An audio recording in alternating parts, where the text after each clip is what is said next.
안녕하세요. 오늘은 여러분을 우리 농협의 살림살이를 속속들이 들여다보는 아주 유능한 재무 탐정으로 한번 만들어 드려볼까 합니다. 매년 총회 때마다 받는 그 두꺼운 결산서 있잖아요. 그거 그냥 보기만 해도 머리 아픈 서류 뭉치가 절대 아니에요. 뭐냐면 바로 우리 조합원들의 피 같은 자산이 지난 1년 동안 어떻게 굴러갔는지를 보여주는 아주 중요한 성적표거든요. 오늘 이 성적표를 어떻게 제대로 읽고 해석해야 하는지 제가 하나하나 짚어드릴게요. 자, 그럼 본격적으로 탐정 수첩을 한번 펼쳐볼까요? 우리가 살펴볼 핵심 점검 사항은 크게 5가지입니다. 바로 장부의 투명성, 자산의 실제성, 조합원 환원, 비용 집행, 그리고 미래 안정성. 이 순서대로 따라오시면 됩니다. 그럼 바로 시작해볼까요? 자, 첫 번째 수사 과제입니다. 과연 우리 농협의 장부는 깨끗하고 투명할까요? 이걸 확인하려면요, 다른 것보다 제일 먼저 봐야 할 게 있어요. 바로 연말 결산 시점에는 잔액이 단 1원도 남아있으면 안 되는, 그러니까 무조건 0이 되어야만 하는 그런 계정들이 있거든요. 그게 바로 이 미정리 계정이라는 건데요. 가지급금, 가수금 이런 이름으로 불리죠. 이게 왜 문제냐면요. 말 그대로 임시 계정이라서 연말까지 깔끔하게 정리가 안 되면 글쎄요, 이게 일종의 블랙박스가 될 수 있다는 거예요.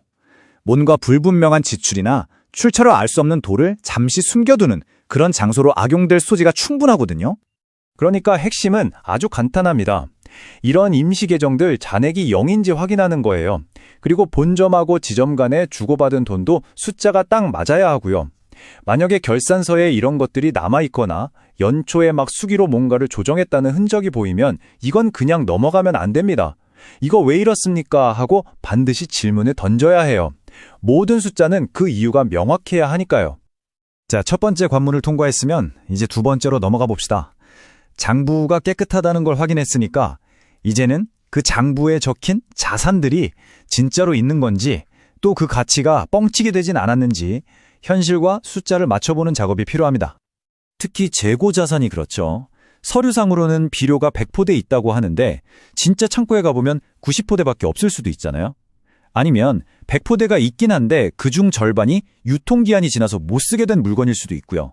이런 건 가치가 0인데도 버젓이 자산으로 잡혀 있을 수 있습니다. 그래서 직접 눈으로 확인하는 게 정말 중요해요. 그리고 또 하나, 바로 대손충당금이라는 건데요.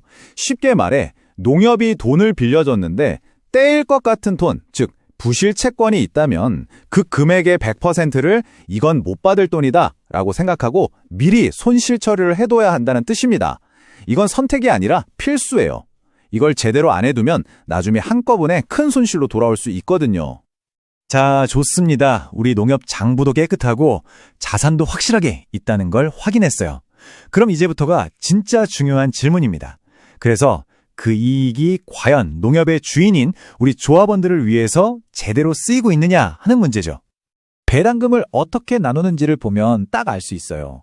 농협은 주식회사가 아니잖아요. 그러니까 단순히 출자금을 많이 낸 사람에게 배당을 많이 주는 것보다 농협 사업을 많이 이용해준 조합원에게 더 많은 혜택이 돌아가야 합니다.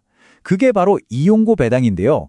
이 이용고 배당의 비중이 출자 배당보다 월등히 높아야 정말 조합원을 위하는 농협이라고 할 수 있겠죠. 배당금만 볼 게 아니에요. 조합원들을 위해 쓰겠다고 측정해 놓은 예산, 예를 들면 영농기술교육이나 농자재 지원 같은 교육 지원 사업비가 있잖아요. 이 예산을 얼마나 세웠는지, 그리고 그중에서 실제로 얼마나 썼는지도 꼼꼼히 따져봐야 합니다. 예산만 잡아놓고 쓰지도 않았다면 문제가 있는 거죠. 자, 이제 네 번째 수사 단계입니다. 우리 탐정들이 돈의 흐름을 쫓을 차례죠. 조합원들의 소중한 돈이 과연 낭비 없이 꼭 필요한 곳에 제대로 쓰였는지 그 흔적을 따라가 보는 겁니다. 방법은 이렇습니다. 딱 3가지만 기억하세요. 첫째, 임직원들 급여나 성과급이 요즘처럼 어려운 농업 현실에 비춰봤을 때 과도하지는 않은지. 둘째, 꼭 필요하지도 않은 출장비나 과도한 접대비 같은 관리비가 줄줄 새고 있지는 않은지. 그리고 마지막, 셋째, 애매한 지출 내역이 있다면 영수증을 보여달라고 당당하게 요구하는 겁니다.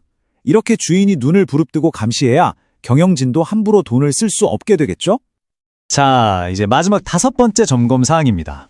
지금까지는 과거의 기록을 살펴봤다면 이제는 우리 농협의 미래를 들여다볼 시간입니다. 당장은 괜찮아 보여도 혹시 미래에 발목을 잡을 만한 숨겨진 위험은 없는지 스캔해보는 거죠. 미래의 안정성을 가늠해 볼 수 있는 두 가지 중요한 지표가 있습니다. 하나는 법정 적립금이에요. 이익이 났을 때 그 일부를 법에 따라 의무적으로 쌓아둬서 농협의 맷집을 키우는 거죠. 그리고 또 하나는 재무제표의 주석입니다. 이 두 가지가 바로 우리 농협의 미래 건강 상태를 알려주는 일종의 조기 경보 시스템이라고 생각하시면 됩니다.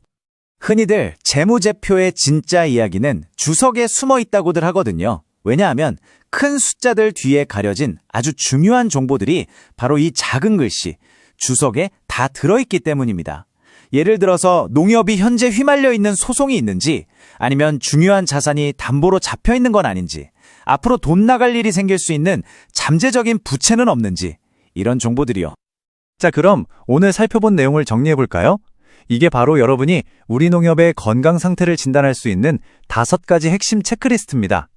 첫째, 장부가 투명한지. 둘째, 자산이 실제로 존재하는지. 셋째, 이익이 조합원에게 돌아오는지. 넷째, 돈을 허투루 쓰진 않았는지. 그리고 마지막, 미래의 위험은 없는지. 이 5가지만 기억하시면 됩니다. 기억하세요. 여러분은 농협의 손님이 아니라 주인입니다. 이런 날카로운 질문을 던질 때 여러분은 비로소 수동적인 조합원에서 벗어나 우리 농협의 미래를 스스로 지키고 농협이 진짜 주인을 위해 일하게 만드는 그런 능동적인 감시자이자 주인이 되는 겁니다. 다음 총회에서는 꼭 한번 목소리를 내보시길 바랍니다.